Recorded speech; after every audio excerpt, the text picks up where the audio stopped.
sini bingung.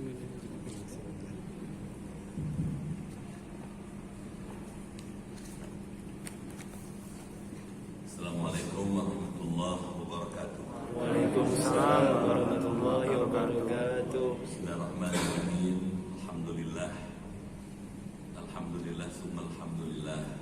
Salatu wassalamu ala Rasulillah Muhammad ibn Abdullah wa ala alihi wa ashabihi wa mawalah. La hawla wa la quwata illa billah. Amma ba'd. Al-Fatihah.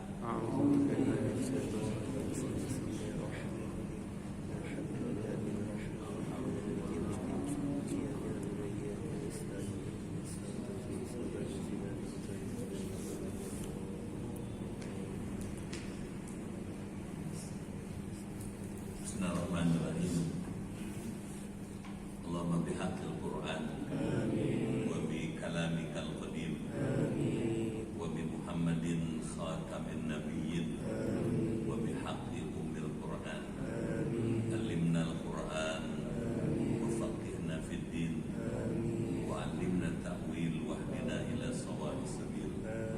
Allahumma inna nas'aluka imanan kamilan wa yaqinan sadiqan wa rizqan wasi'an wa qalban khashi'an wa lisanan dhakiran wa badanan sabiran wa afwa indal hisab wa najatan minan nar. Allahumma khtim lana bi husnil khatimah wa la takhtim alaina bi su'il khatimah. Rabbana atina fid dunya hasanah wa fil akhirati hasanah wa qina adzabannar. Alhamdulillahi rabbil alamin. Ma'asyiral muslimin wal muslimat rahimakumullah, yang terhormat ketua dan pengurus Yayasan Masjid Al-Kautsar, yang terhormat ketua dan pengurus PKM Masjid Al-Kautsar, Bapak Ibu keluarga besar Masjid Al-Kautsar yang dimuliakan dan dirahmati Allah Subhanahu wa taala. Kita bersyukur dengan rahmat Allah kembali hadir bertemu bermuajahah di Masjid Al-Kautsar yang kita hormati ini.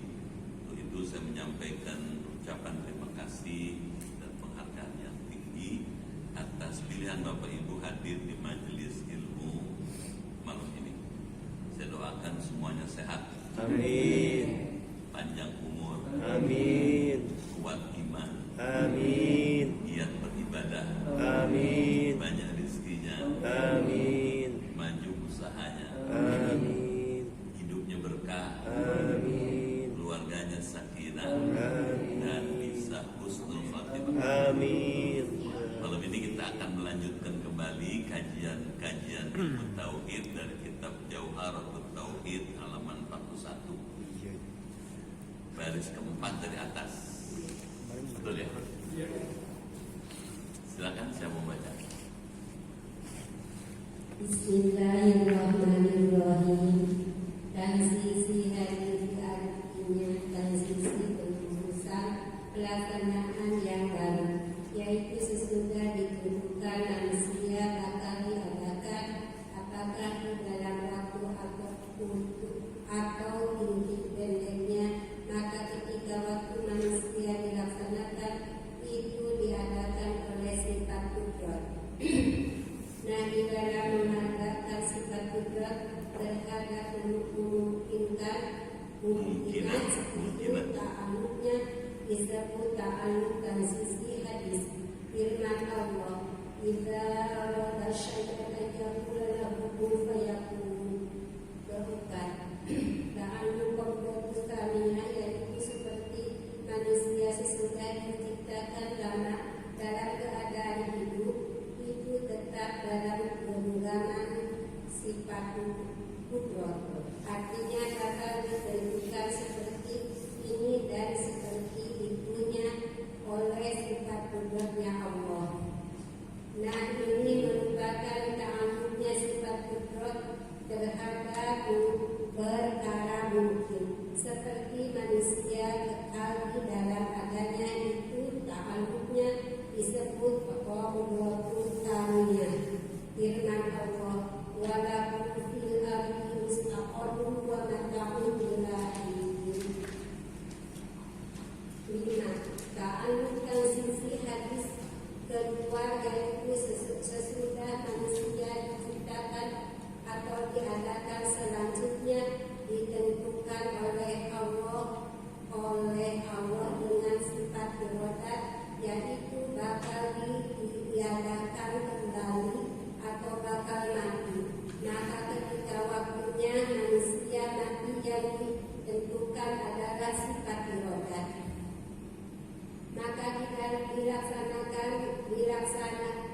dilaksanakannya manusia menjadi mati oleh sifat kudrat.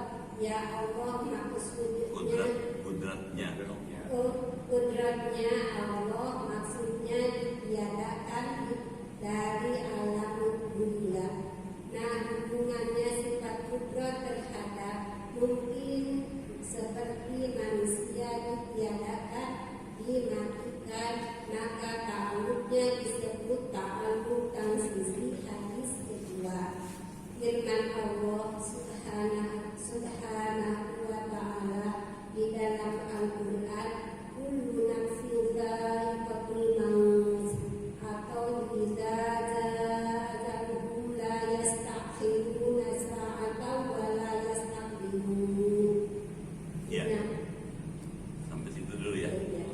Dikit-dikit Bapak dan Ibu yang dimuliakan Allah, kita sekarang sedang belajar melanjutkan mengenal Allah melalui sifat-sifatnya.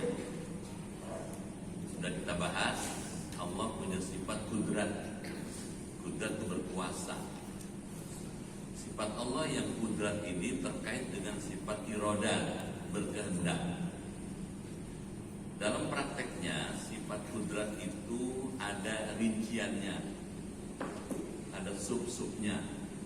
Sudah dibahas pada kaji kita yang lalu, sifat kudrat Allah yang pertama dan yang kedua. Sekarang yang ketiga, sifat kudrat Allah tanjizi hadis. Artinya tanjizi hadis itu pelulusan pelaksanaan yang baru, yaitu setelah ditentukan manusia bakal diadakan, apakah di dalam waktu atau tinggi atau pendeknya, maka ketika waktu manusia dilaksanakan itu diadakan oleh sifat kudrat. Misalnya gini, Allah berkuasa menciptakan siapa aja yang akan datang. Bisa tengok. Kita sekarang ada sekarang. Allah berkuasa menciptakan siapa aja setelah kita ini, si A, si B, si C, si D sampai si C sampai si Z. Gitu. Nah, kuasa Allah ini itu berlangsung untuk sesuatu yang akan datang. Nah, di dalam mengadakan sifat kudrat terhadap mungkinan hal-hal yang mungkin ini, ta'alluqnya disebut ta'alluq tanjizi hadis. Firman Allah, idza arada syai'an ayyaqula lahu kun fayakun. Allah jika menghendaki sesuatu cuma tinggal bilang jadi maka jadilah. Jadi untuk sesuatu yang akan terjadi di masa depan tunduk pada kuasa Allah. Bisa tangkap ya? Kalau yang sudah terjadi kan sekarang kita sudah ada, kita sudah lahir, sudah ada di dunia. Sesuatu yang akan terjadi di masa depan itu tunduk pada kudrat Allah.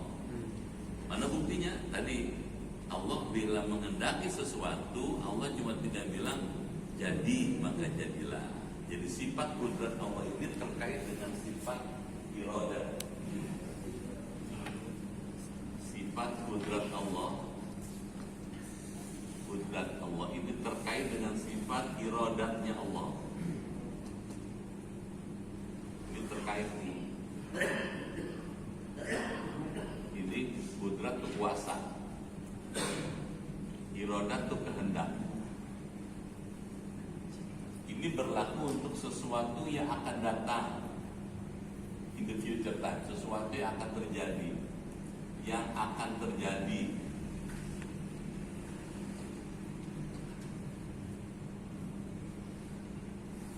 Yang akan terjadi itu Allah punya kuasa, katanya. Kuasanya juga atas kehendaknya.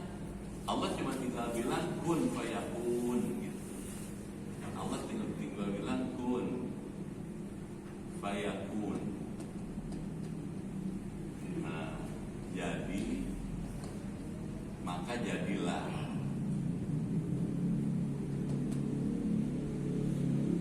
Jadi untuk sesuatu yang akan terjadi di masa depan, Allah berkuasa.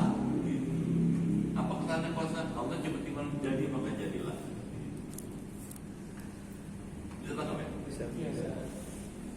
Kok bisa? Bisa dong.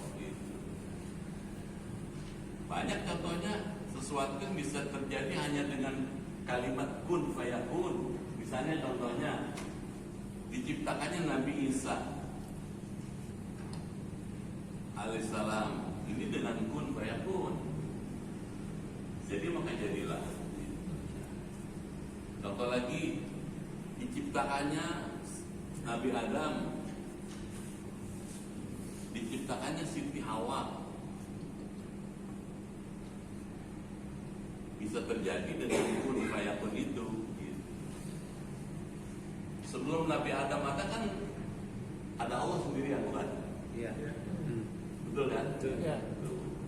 Tapi Allah kuasa bisa menciptakan sesuatu di masa depan dengan cuma bilang jadi maka jadilah. Nabi Adam jadi, Siti Hawa jadi. Kalau Siti Hawa ceritanya kan Nabi Adam ketika sendirian di surga, terus senang makan minum segala macam lengkap di surga itu ada. Terus ketika Nabi Adam tertidur karena letih, mimpi Nabi Adam. Waktu mimpi Nabi Adam ditanya sama Allah, Adam, kamu pengen apa lagi? Kamu butuh apa lagi? Kata Nabi Adam, saya butuh teman pendamping ya Allah. Allah tahu maksudnya. Dengan kuasa Allah kun fayakun. Begitu mendusin, apa mendusin bahasa kelapa dua? Ngelilir. Begitu ngelilir, noleh sudah ada Siti Hawa. Dengan kuasa Allah, itu kudratnya Allah. Bisa tangkap ya? Nabi Isa bisa lahir tanpa bapak, itu dengan kuasa Allah. Artinya apa? Allah bisa melakukan sesuatu dengan kuasanya, dengan iradatnya yang tidak lazim. Biasanya orang lahir karena ada bapak ibunya. Tapi Allah bisa menciptakan orang lahir tanpa ibu, Siti Hawa. Allah bisa menciptakan manusia lahir tanpa bapak, Nabi Isa. Allah bisa menciptakan manusia lahir tanpa bapak, tanpa ibu, Nabi Adam. Kun fayakun. Jadi kalau kita baca ayat Quran itu, oh ini dalam konteks sesuatu yang akan terjadi di masa depan. Akan terjadi di masa depan, bisa berlangsung dengan sebab ini tadi. Kudratnya Allah cuma bilang jadi maka jadilah. Bisa tangkap ya?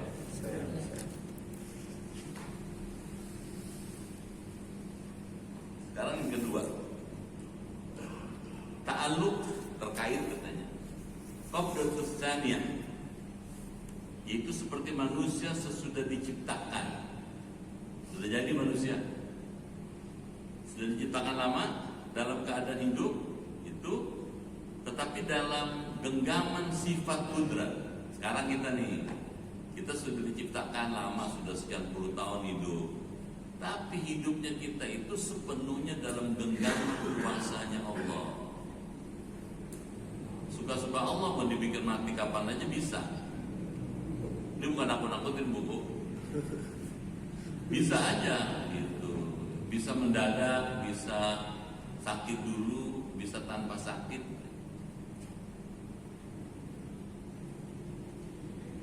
Itu tetap dalam genggaman sifat kudrat. Artinya bakal ditentukan seperti ini dan seperti itunya oleh sifat kudratnya Allah. Jadi begitu diciptakan, nasibnya orang itu bagaimana dan kapan seharusnya meninggalkan dunia ini sepenuhnya dalam kudrat Allah. Kalau begitu kita sekarang ada ini sepenuhnya dalam kudrat dan iradat Allah. Nah, katanya ini merupakan ta'alluq sifat kudrat terhadap perkara mungkin. Seperti manusia kekal di dalam adanya, itu ta'alluqnya disebut qabdatus tsaniyah. Firman Allah, walakum fil ardi mustaqarru wa mata'un ilahin. Jadi buat kamu katanya di muka bumi ini tempat kamu mustaqar, tempat kamu domisili. Wa mata'un ilahin, dan di sanalah katanya kamu bisa bisa senang-senang sampai batas waktu tertentu. Jadi ada kudrat yang kedua, kuasa Allah. Kalau ini belum terjadi, kalau ini sudah terjadi. Contohnya sudah jadi manusia hidup. Nah, manusia hidup sekarang ini sepenuhnya dalam kudrat Allah. Kapan saja Allah mau matikan bisa. Bisa nggak? Bisa. Ya. Jadi nasib kita, masa depan kita, sekarang hidup di dunia ini sepenuhnya dalam kudratnya Allah. Mau diwafatkan kapan terserah Allah. Bisa nggak? Bisa. Buat Allah bukan soal yang susah. Gitu. Jadi sekarang kita hidup, nah, kapan wafat sepenuhnya dalam kuasa Allah ini. Terus apa maknanya dalam ilmu tauhid ini? Gitu. Kalau kita tahu sepenuhnya dalam kuasa Allah, gak ada pilihan lain kecuali taat pada Allah. Taat pada Allah.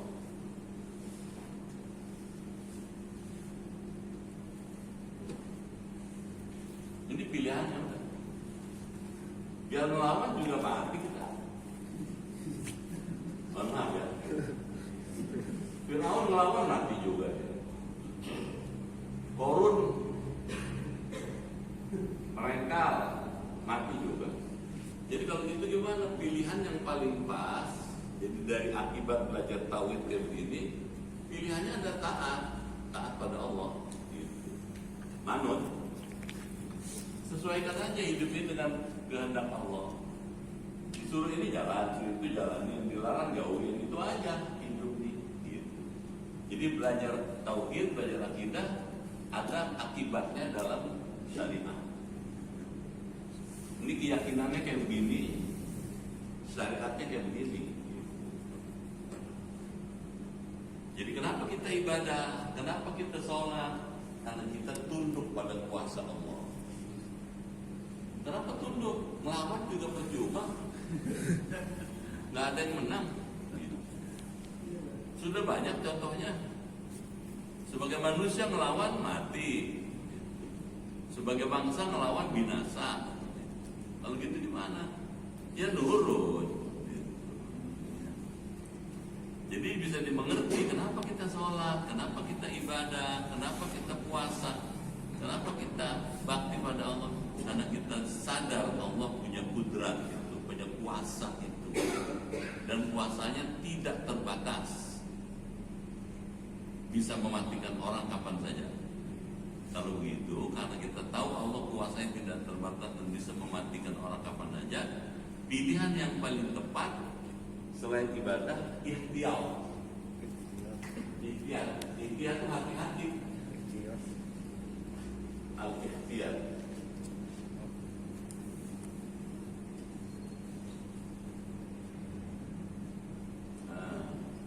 Hidup prudent. Prudent itu hati-hati, gitu. Hati-hati. Hati-hati itu nggak sembarangan gitu. Hati-hati itu nggak sembrono. Nggak. Hati-hati, itu hati-hati. Gitu. Hati-hati dalam bertutur, hati-hati dalam bersikap, hati-hati dalam berbuat. Mesti betul-betul kena. Dia maha kuasa dia. Kan banyak contoh di video-video tuh. Ada orang lagi mimpin doa kan, lagi baca zikir, wa ilahukum ilahu wahid la ilaha illa huwa rahmanur rahim. Langsung jatuh wassalam. Coba gimana? Dia kan nggak nyangka. Dia cuma berangkat segar-segar aja. Meninggal di Jawa Timur, Surabaya sana. Lagi baca Quran di tengah majelis luas itu banyak orang datang. Tiba-tiba tersungkur jatuh meninggal. Hari Sabtu kemarin tuh jadi telepon dari Malaysia kalau Prof. Azumardi Azra itu dari Jakarta naik pesawat bareng-bareng sama temen jemaah saya ya. Sehat-sehat aja, malah bilang sama yang bareng dengan Pak Azumardi, foto saya kasih Pak Suprisno foto gitu, foto kirim gitu. Jadi sehat, masih seger. Berapa jam mau landing di Malaysia, mukanya pucet, gitu. Dadanya sesek, napasnya, terus dilarikan ke rumah sakit, dinyatakan COVID, hari Ahad meninggal. Dari rumah seger-seger aja. Artinya apa? Ini nih kuasa Allah nih. Ini kita sekarang di sini nih. Bisa aja nih, ini bukan nakut-nakutin ya. Lama-lama nyolotin ya Pak Ustaz. Bisa aja kapan-kapan meninggal gitu. Tadi tuh orang dari rumah seger-seger aja baca Quran meninggal. Orang dari rumah seger-seger aja berangkat ke Malaysia gitu. Nggak ada apa-apa, meninggal. Artinya kalau gitu ini pilihannya hidup nih, ikhtiar, hati-hati, jangan asal-asalan hidup. Apalagi sudah maaf, umur udah tambah nih, betul nggak? Jangan yang udah tambah, yang masih muda aja bisa COVID. Ada dulu mahasiswa saya 21 tahun meninggal, lagi bikin skripsi meninggal, coba. Lagi diandelin bener sama orang tuanya. Jadi kalau gitu gimana? Ini kemarin nih prudent, sikap hati-hati. Kehati-hatian dalam bertutur, bersikap, berbuat, karena itu sih bertanggungjawabkan di akhirat. Baik.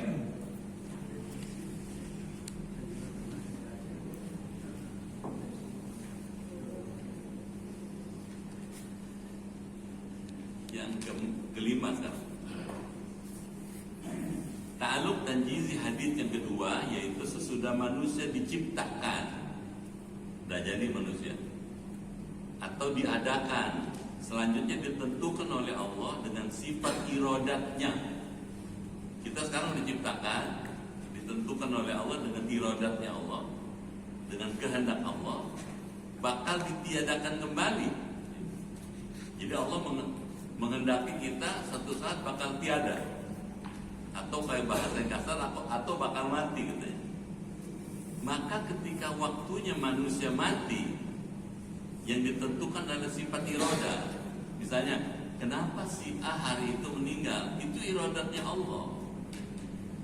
Dia memang dikehendaki meninggal hari itu, jam segitu, detik itu, menit itu. Itu irodahnya Allah. Jadi jangan dong coba naik, jangan naik pesawat, kan begitu. Mesti nggak meninggal, enggak, tetap aja meninggal karena hari itu mesti meninggal, jam hari itu, jam segitu, detik itu, menit itu. Misalnya nih, dulu pernah ada tuh kecelakaan kereta api di Bintaro, ada kan? Coba nggak naik kereta api, nggak meninggal. Nggak bisa, emang udah mesti meninggal hari itu, jam segitu, detik itu, menit itu, gitu. Cara meninggalnya sepenuhnya adalah ikhtiar manusia. Caranya terserah kita, gitu. Di situ ikhtiar kita tuh. Kita kepengennya pas meninggal husnul khotimah. Nah karena kepengen meninggal husnul khotimah, kita hati-hati dong memilih amal. Jangan memilih amal yang amal itu akan membawa risiko kematian su'ul khotimah. Misalnya, kalau kita tahu sudah berisiko bahwa kalau kita berbuat maksiat, ketika maksiat ajal sampai, su'ul khotimah, mati dalam keadaan tidak baik. Lagi mabok mati, ya jangan mabok. Kedengeran. Lagi sakau mati, ya jangan sakau. Supaya nggak sakau ya jangan narkoba dong. Karena beresiko. Kalau udah tahu itu berbahaya akan menimbulkan su'ul khatimah, ya jangan dikerjain. Gitu maksudnya. Kalau kita tahu bahwa nanti kalau kita berbuat maksiat itu bisa jadi kita waktu itu mati, jangan ke situ dong. Tapi kalau ke masjid, jangan usah berhitung. Ntar kalau di masjid meninggal nggak apa-apa. Gimana? Nah, misalnya nih bapak lo berhitung atau ibu berhitung, ngaji apa enggak, ngaji apa enggak. Jangan-jangan pas ngaji meninggal lagi. Nggak usah. Kalau namanya ibadah, kapan aja nggak ada masalah. Kalau lagi ibadah, lagi sholat, lagi di masjid, meninggal ya memang itu mahal banget tuh, jarang orang bisa begitu. Jadi kalau mau ibadah nggak usah dihitung. Jangan meninggal, ntar meninggal di rumah aja deh. Tetap aja kalau waktu meninggal di rumah juga meninggal gitu.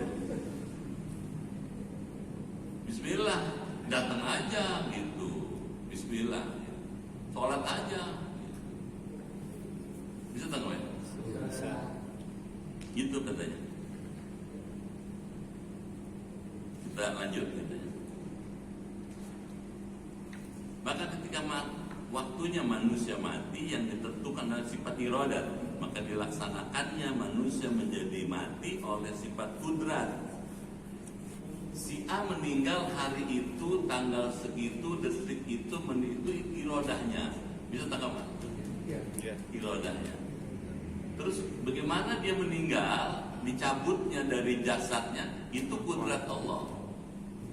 Bisa nggak itu? Iya. Si A meninggal hari itu, tanggal segitu, detik itu, menit itu irodah. Udah dikehendaki oleh Allah. Bagaimana caranya dia bisa meninggal pada hari, tanggal, jam, detik itu kudratnya Allah. Setangkap ya? Ada kudrat ketika prosesnya, ada irodah penentuannya. Hubungannya sifat kudrat terhadap mungkin seperti manusia ditiadakan dan dimatikan, maka ta'alluqnya disebut ta'alluq tanjizi hadis yang kedua. Firman Allah Subhanahu wa taala dalam Al-Qur'an, kullu nafsin dha'iqatul maut. Tiap-tiap yang bernyawa pasti akan merasakan kematian. Dicoba kita dalamin lagi. Kullu nafsin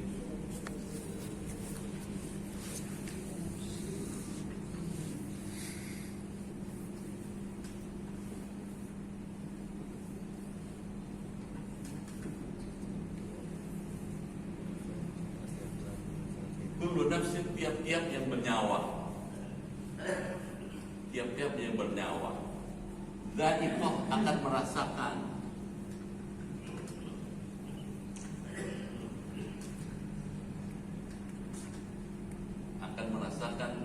al-maut, kematian. Pertanyaannya, kenapa mati dirasakan? Kenapa mati kok dha'iqah dirasakan? Karena mati itu, jadi nggak apa-apa ngaji mati ya. Diam aja. Ini karena lagi bicara soal itu tuh. Kadang-kadang perlu juga nih cerita-cerita mati ya. Karena kalau nggak cerita-cerita mati, orang tuh enakan, hanyut tuh dalam hidup yang begini menarik. Dari ayat ini, gitu. Kalau ulama ahli tauhid memahami kata dha'iqah ini, itu berpisahnya ruh dari jasad. Ketika ruh dengan jasad yang tadinya bersatu, menyatu berpuluh-puluh tahun, tiba-tiba ruhnya dilepas. Lepasnya ruh dari jasad itu al-maut. Ahli tauhid. Kalau ahli tasawuf, nggak apa-apa, kita perluas kajiannya.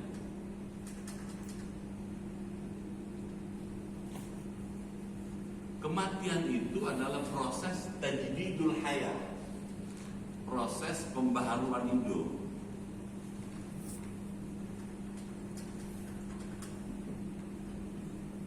Jadi orang yang meninggal itu hidupnya dibaharui lagi.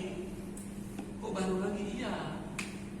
Waktu di dunia jasad dengan ruh jadi satu. Ruh nggak ada masalah, jasadnya yang bermasalah. Bermasalah dia mah asam urat, kolesterol, darah tinggi, ada kan? Itu yang memperlambat nih. Jadi tidak punya mobilitas yang tinggi, nggak rasa gitu. Nggak. Kenapa? Karena diberati oleh fisik. Dan tidak jarang fisik yang memberatkan roh itu agak mengganggu kecepatan dari mobilitas orang.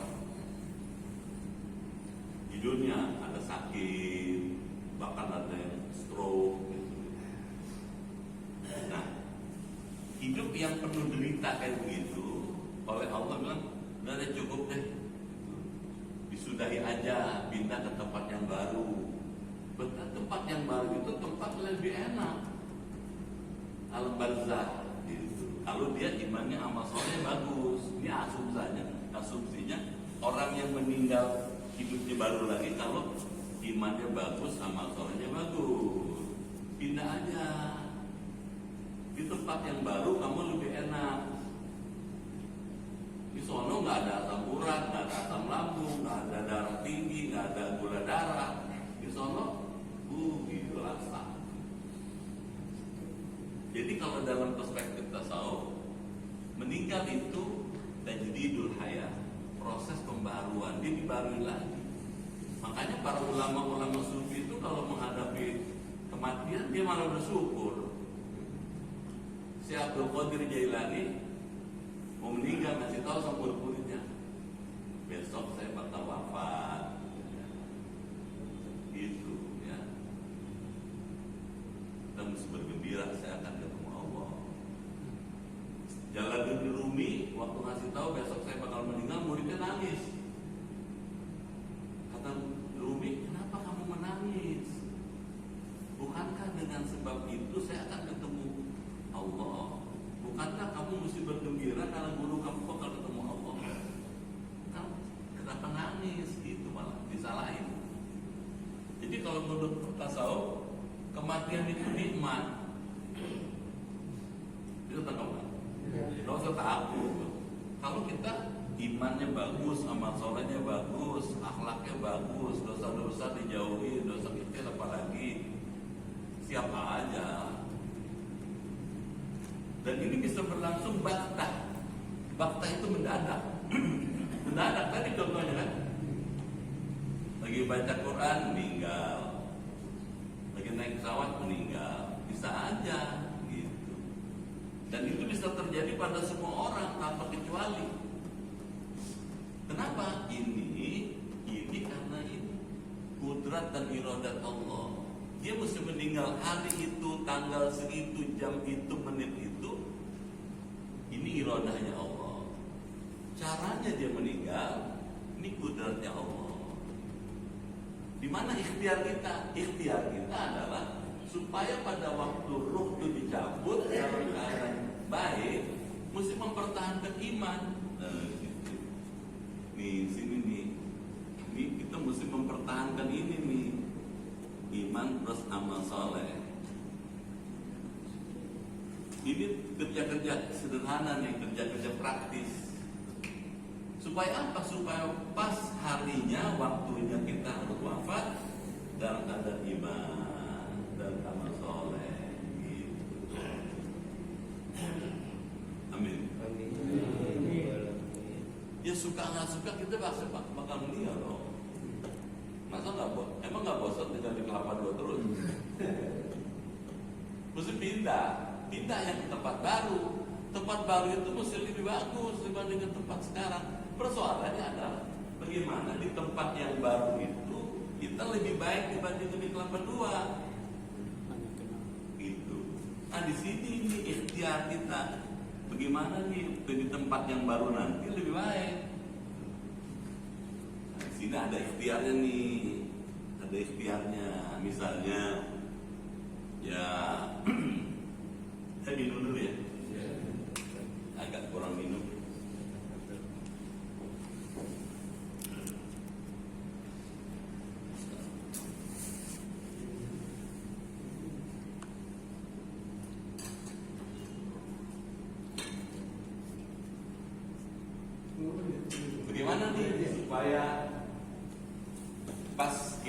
wafat baik. Kalau bahasa agamanya husnul khotimah. Nah, ikhtiarnya, usahanya satu. Kata Rasulullah, baca kalimat tauhid.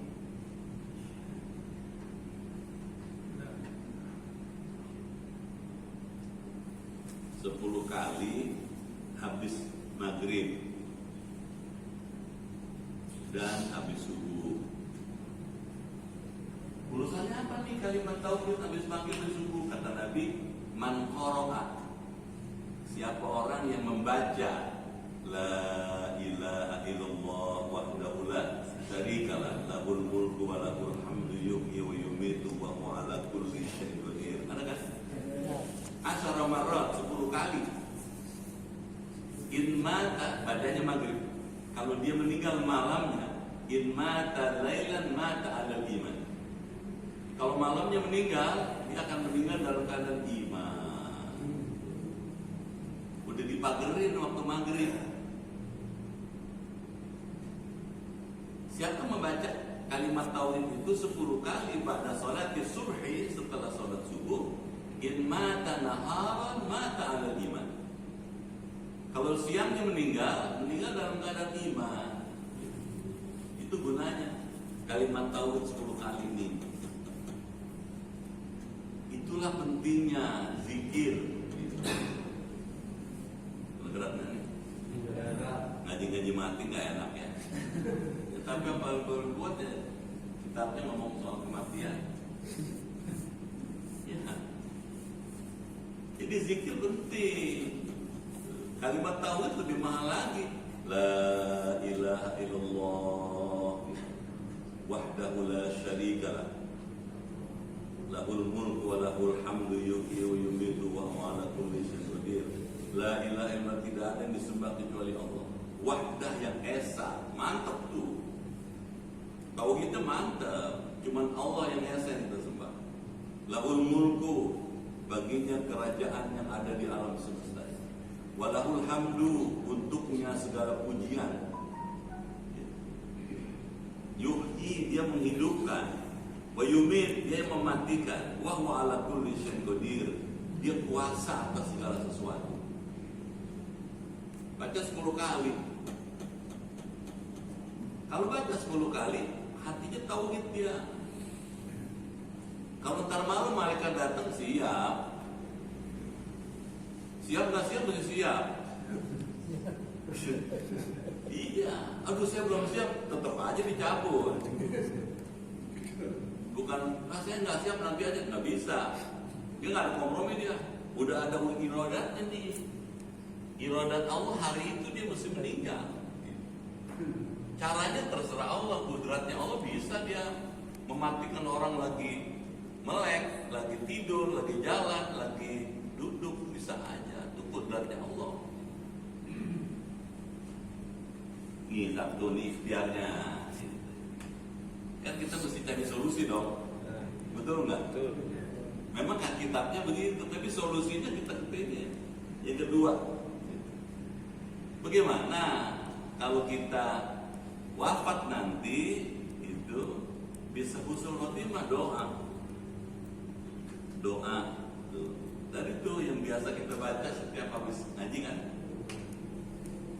Allahumma khtim lana bi husnil khatimah wa la takhtim alaina bi su'il khatimah. Ya Allah, usaikanlah hidupku di dunia ini dengan husnul khatimah, happy ending, itu berakhir dengan baik, dengan bahagia. Amin. Wala takhtim alaina bi su'il khatimah. Jangan kau cabut umurku, jangan kau sudahi usiaku ini dengan akhir yang tidak baik. Bisa lengkap ya? Doa. Yang ketiga, banyak pak ikhtiarnya. Tilawah, baca Quran. Salah satu yang bagus dibaca, apalagi kita nih kayak gini, itu Suratul Mulk. Ada hadisnya, ada. Kata Nabi, Suratul Mulk tamna'u adzabal qabr. surat Al-Muluk dapat mencegah azab kubur. Apakah? 30 ayat pendek-pendek. Kalau boleh ditausiakan, itu jadi habit, jadi kebiasaan kita tuh Pak. Tiap hari baca Al-Muluk. Ini buat siap-siap gitu. Siap nggak siap udah siap. Ini ikhtiar supaya masuk ke alam baru, ke alam kubur itu senang, di sonanya enak. Pertanyaannya, mungkin nggak di alam barzah itu kita senang enak? Jawabnya bukan soal tidak mungkin. Bapak baca lagi bukunya Syekh Abdul Somad Al-Farimbani, namanya Siyarus Salikin, bagus Pak. Orang Palembang tapi pinter, belajar Islam bertahun-tahun di Mekah. Pulang dia bikin buku namanya Siyarus Salikin. Di jilid pertama dia menceritakan bagaimana keadaan orang nanti dikubur, apa yang bakal dia alami. Bisa tahu ya? Bapak tahu orang kalau meninggal ini malaikat yang terlibat banyak, bukan satu. Kalau Imam Qurtubi bilang 3, paling sedikit itu 3. Malaikat pertama, malaikat pendahulu, datang dia bawa baki, tahu baki ya? Nampak baki terbuat dari emas, buat naruh rohnya. Berdiri dia di sana tuh, tegak aja dia. Gak lama datang malaikat kedua, malaikat rahmat. Kenapa malaikat rahmat? Karena yang meninggal orang soleh. Ini ada keterangannya surat Fussilat. Surat Fussilat ayat 30. Ini nih Pak. Ini Bapak buka ya.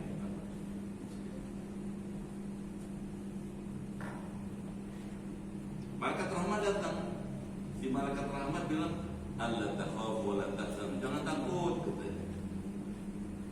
Jangan khawatir. Kedengeran nggak nih? Ngaji-ngaji begini emang gak enak di kuping nih. Menarik. Gitu. Kata malaikat, jangan takut, katanya. Apa yang akan kamu hadapi? Gitu. Maksudnya setelah ini jangan takut. Wala tahzanu, jangan khawatir apa yang kamu tinggal. Gitu. Kamu akan meninggalkan istri, kamu meninggalkan anak, kamu meninggalkan harta. Jangan khawatir. Nahnu awliyaukum fil hayatid dunya wa fil akhirah. Jadi begini nih kata surat Fussilat. Kami yang bakal ngurus, katanya. Urusan kamu di dunia, urusan kamu di akhirat. Bapak kalau mau meninggal dikasih itu kan ayam. Apa ayam? Tenang aja. Gitu. Nah, pada waktu itu wa'abshiru bil jannah allati kuntum tu'adun. Dikasih lihat, ini loh surga, gitu. Nih tempat kamu nanti, dikasih lihat surga. Coba seumur-umur belum pernah lihat surga, begitu lihat surga kan kesimak Pak, terpana. Wih, bagus banget. Ketika kita melihat indahnya surga yang begitu bagus, nggak terasa malaikat mau datang mencabut ruh itu, gitu. Sementara kita sedang asik lihat itu, ruhnya lepas, nggak berasa dia. Bahkan dia kalau dalam surat Waqiah bisa melihat kemana ruh itu lepas. Makanya jangan heran kalau ada orang meninggal dia matanya gitu. Dia lihat tuh ruhnya lepas. Ada kan? Iya. Jangan lihat orang meninggal kali ya. Kan matanya sudah gini dia, ngikutin mana ruhnya lepas itu.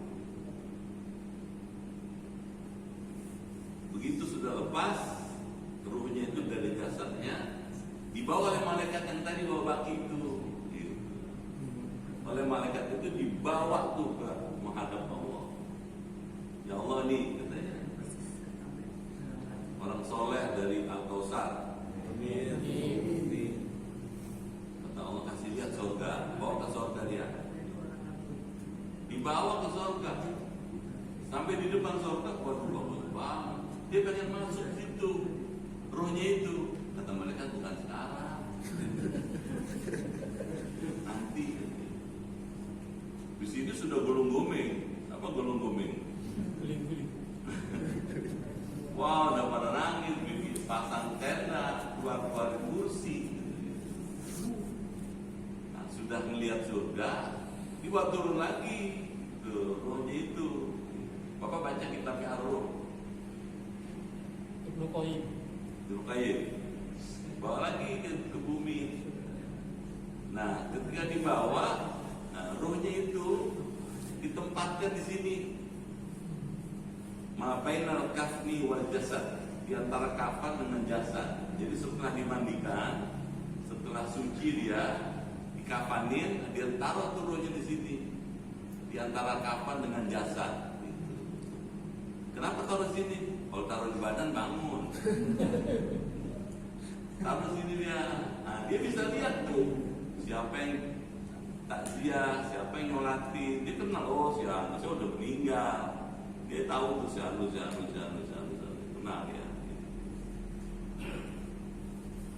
Dalam hadis sahih dalam kitab Riyadhus Shalihin katakan begitu selesai disolatkan, dibawa oleh masyarakat, oleh jemaah.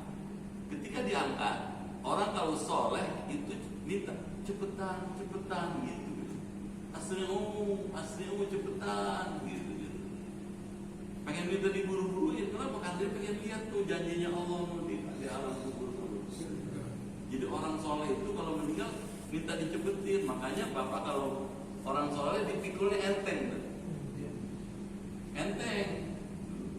Kenapa? Karena dia pengen cepet-cepet. Tapi kalau orang yang soleh, tidak soleh, begitu diusung teriak dia, "Aina tadhabun? Mau dibawa mana saya?" Itu. Cuman kuping kita aja nggak dengar. Mau dibawa mana? Takut dia. Makanya ngerem dia, takut dia. Takut. Makanya orang-orang yang durhaka itu kalau meninggal berat diusungnya. Bisa tahu ya? Iya. Dibawa ke kubur, dimasukkan ke liang lahat, gitu. Ditinggal bawahnya nganter. Kata Nabi, apabila idza wudi'atil janazah, apabila jenazah sudah diletakkan di tempat di kubur itu dan ditinggalkan oleh ahli warisnya dan keluarganya, ja'a malakani, tiba-tiba datang dua malaikat. Iya betul, hadisnya sahih Muslim. Sahih Muslim kan kuat dong. Dua malaikat datang. Dan orang yang meninggal itu didudukkan dia. Duduk, nyandar, deglek, nyandar gitu. Makanya Bapak lihat kan, Ibu lihat orang kalau meninggal kan tali-talinya kan dilepaskan. Benar? Iya. Kan tali-talinya di sini lepas, tapi di sini lepas, di sini lepas. Karena dia mau ruhnya mau dimasukkan lagi di situ untuk menjawab pertanyaan malaikat. Datang malaikat dua, yang satu di kaki, satu di kepala. Tanya. Dalam hadis Sahih Muslim, Bapak baca dalam kitab Minhajul Muslim. Malaikat tanya, "Mahil muka bihadzal rajul?" Apa pengetahuan saudara tentang orang ini? Dikasih lihat Rasulullah. Coba bagaimana jawabnya? Seumur-umur belum pernah lihat Rasul. Jawabnya mana? Handphone nggak bawa. Kalau bawa juga nggak ada sinyal di sana. Gimana dong?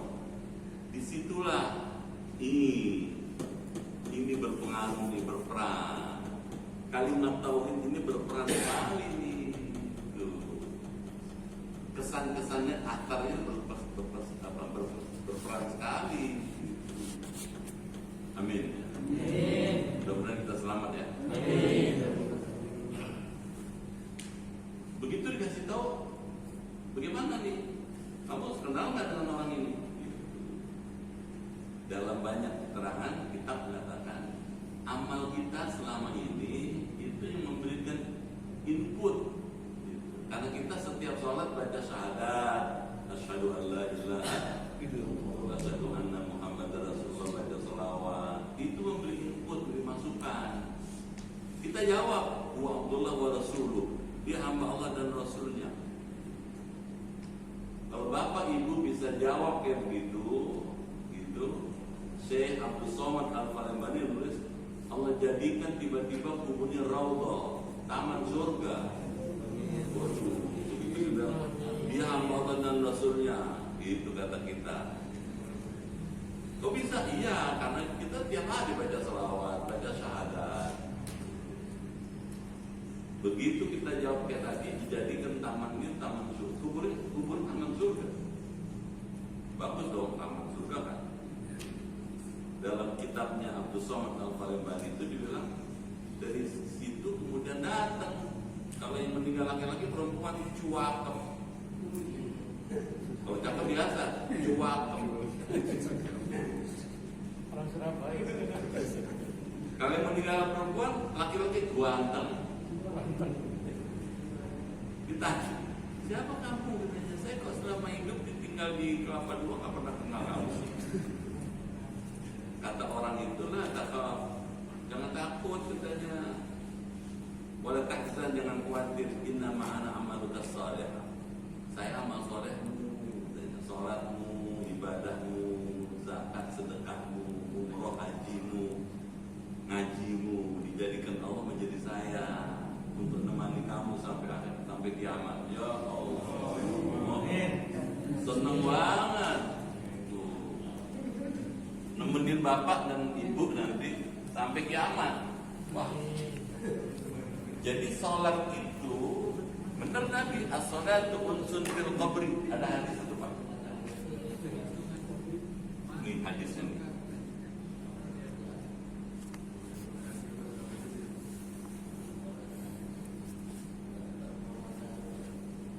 Gitu ya.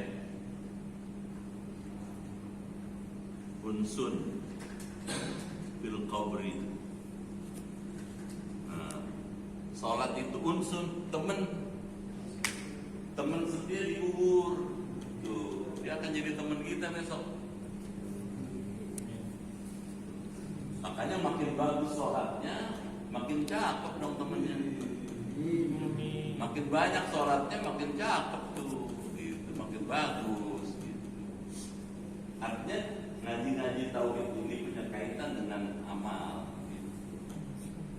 Makin bagus amal solehnya, makin bagus kesempatan hidup di sini di alam yang baru. Gitu. Jangan ragu tuh. Jadi persoalan, kapan ketemu suami? Kapan ketemu istri? Apa iya orang bisa ketemu istrinya? Menurut surat Ar-Ra'd, orang bisa ketemu istri dan ketemu suaminya di surga. Ketemu waktu di alam kubur, ketemu dengan amal solehnya yang dengan kuasa Allah diciptakan seperti manusia. Ketemu lagi dengan istrinya, bahkan dengan anaknya, Ar-Ra'd 27, dengan keluarganya. Kalau keluarganya, istrinya, suaminya soleh, kayaknya sih Al-Kausar soleh semua nih. Bakal ketemu di surga. Kalau sudah ketemu di surga, selama-lamanya nggak akan pisah. Emang nggak bosan? Enggak lah. Nggak bete? Enggak. Jelas ya? Ini menerangkan kullu nafsin dha'iqatul maut. Ada ayat kedua dalam konteksnya kelima ini, idza jaa ajaluhum, apabila datang ajal mereka. Ajal itu batas waktu. La yastakhiruna sa'atan wa la yastaqdimun. Tidak bisa diundurkan barang satu saat dan tidak bisa dimajukan barang satu saat. Artinya ketentuan ajal seseorang itu sepenuhnya atas iradah Allah. Ini ada ajal nih. Ada ajal. Ajal ini sepenuhnya ini atas kehendak dan kuasa Allah.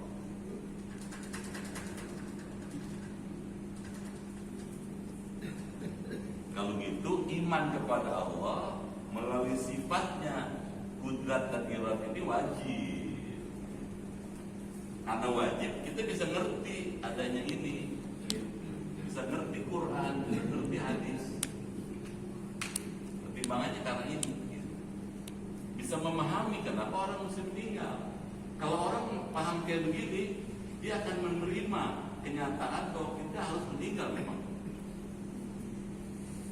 Kalau kebetulan dan keluarga kita meninggal, inilah iradat Allah. Ada ulama menyebutkan kalau keluarga, istri, anak, suami itu adalah kasaubin musta'ar, kayak baju pinjaman. Maksudnya gini, istri, anak, suami itu kayak baju pinjaman. Bapak sekarang lagi pakai baju bapak milik Allah, milik orang. Sekarang yang punya baju minta, kasih nggak? Takut aman nyawatinnya.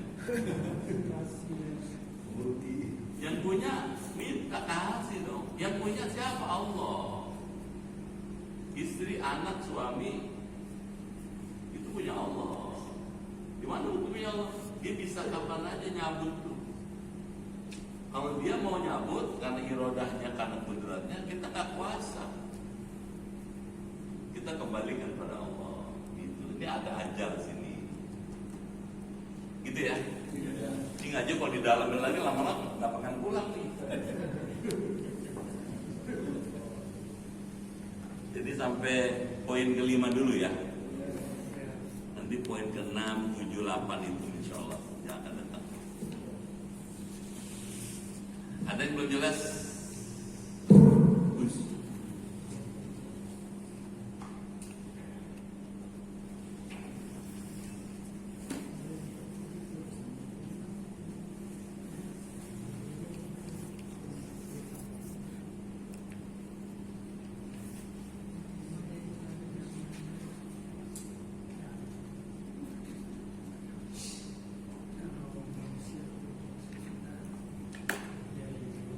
Ya. Itu di surat Al-Fajr ayat 27. Itu gimana penjelasannya? Ar-Ra'd. Al-Fajr. Al-Fajr. Ya, ayat 2 nafsu mutmainah. Ya. Ya ayatuhan nafsul mutmainnah. Ya. Irji'i ila rabbiki radiyatan mardiyah. Fadkhuli fi ibadi wadkhuli jannati. Ya ayatuhan nafsul mutmainnah, wahai nafsu yang tenang, jiwa yang tentrem. Sirene, bahasa Inggrisnya sirene, sirene sal. Nafsu yang tenang, nafsu yang mutmainnah. Irji'i, kembalilah. Ila rabbiki, kepada Tuhanmu, katanya. Menghadaplah Allah radiyatan, dalam keadaan ridho. Ridho itu senang, puas atas segala keputusan Allah. Terima aja keputusan Allah. Mardiyah, dan diridhoi Allah. Terus apa katanya? Radiyatan mardiyah fadkhuli fi ibadi. Masuklah bersama-sama hambaku yang lain ke dalam surga. Wadkhuli jannati, masuklah ke dalam surgaku. Pertanyaannya, itu dalam konteks apa? Nafsu itu terkait dengan ruh. Ketika jasad dengan ruh bersatu, nafsu dengan jasad dengan ruhnya itu nempel sama-sama. Nah, ada orang yang ruhnya, nafsunya itu mutmainnah. Nah, yang mutmainnah itu dipanggil, keluarlah kamu, katanya, kembalilah kepada Tuhanmu, katanya, dalam keadaan ridho dan diridhoi. Berdasarkan ayat itu, ada orang yang nafsunya mutmainnah. Nah, dalam perspektif tasawuf, nafsu itu bertingkat-tingkat. Kata Syekh Ibn Athaillah, belajar tasawuf, belajar tauhid. Karena intinya tasawuf tauhid. Nafsu itu bertingkat, Pak. Ada nafsu nih. Ada ada nafsu ammarah. Ammarah itu negatif, jelek semua. Ada nafsu lawwamah. Kalau ini negatif, ini ada negatif, ada plusnya. Ya, kalau lagi bagaimana sholat ya, kalau lagi nggak kepengen libur, jadi tidak stabil gitu, angin-anginan. Ini lebih baik dibandingkan yang ini, cuman beresiko. Resikonya kalau pas lagi negatif COVID, gimana? Beresiko. Jadi saya tidak merekomen bapak di sini, ibu di sini. Habis di sini ada nafsu mulhimah. Mulhimah itu sudah banyak plusnya, gitu. Ya, banyak plusnya. Ada minus sedikit. Ya. Gitu. Ya. Kadang-kadang dia sholat, tapi kadang-kadang ada kepengen dipuji dikit-dikit, gitu. Ada kepengen dipuji orang. Ini masih belum bagus. Yang bagus ini mutmainnah. Ini plus. Bagus semua, plus semua. Tenang dia. Bapak kalau belajar tasawuf jangan berhenti di sini. Tingkatkan di sini nih, radiyah. Ini plusnya banyak nih. Dia disuruh apa aja sama Allah dia mau. Nggak pernah mau nolak. Senang aja. Asal nyuruh Allah udah dijalanin. Berat, susah, repot dijalanin. Kenapa? Karena dia cinta sama Allah. Orang kalau cinta sama Allah disuruh apa aja sama Allah mau aja dia. Kalau sudah di sini ada mardiyah. Ini plusnya banyak nih. Diridhoi. Apa aja yang dikerjain Allah udah ridho sama dia. Bagus kalau bisa jangan sampai di sini. Tingkatkan lagi nafsu yang paling tinggi sufiyah. Ini plusnya banyak. Nah bapak kalau bisa paling sedikit sini nih, gitu. Kalau di sini bapak dimuliakan Allah.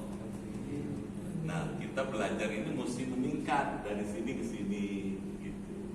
Kalau sudah sini pindah ke sini, dari sini pindah ke sini lagi. Itu mesti gitu.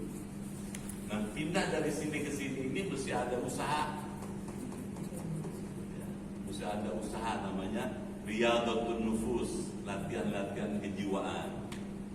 Ya, spiritual exercises. Jadi latihan rohani. Sholat malam, puasa, gitu. Baca Quran, gitu. Menuntut ilmu di sini. Bagus ini Pak, kalau bisa. Kayaknya sih bisa ya orang Al-Kausar ya. Amin. Lu udah belajar tasawuf udah lama kan? Gitu ya Pak? Baik. Gimana, cukup ya? Mudah-mudahan ada manfaatnya.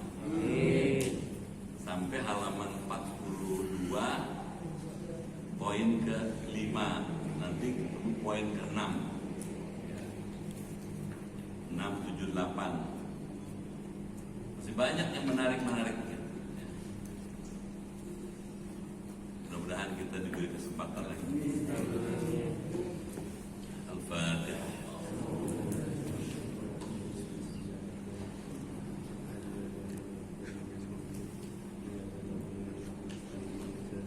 Bismillahirrahmanirrahim.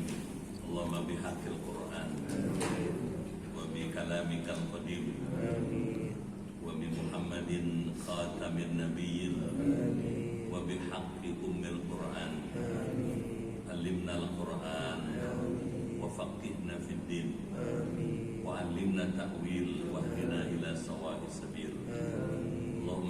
nas'aluka imanan kamilan wa yaqinan shadiqan wa rizqan wasi'an wa qalban khashi'an wa lisanan dhakiran wa badanan sabiran wal afwa indal hisab wa najata minan nar.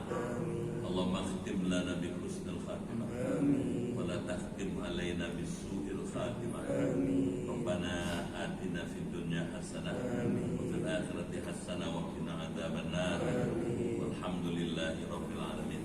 Sekian, lebih kurang mohon maaf, terima kasih. Sampai jumpa lagi. Assalamualaikum warahmatullahi wabarakatuh. Waalaikumsalam warahmatullahi wabarakatuh.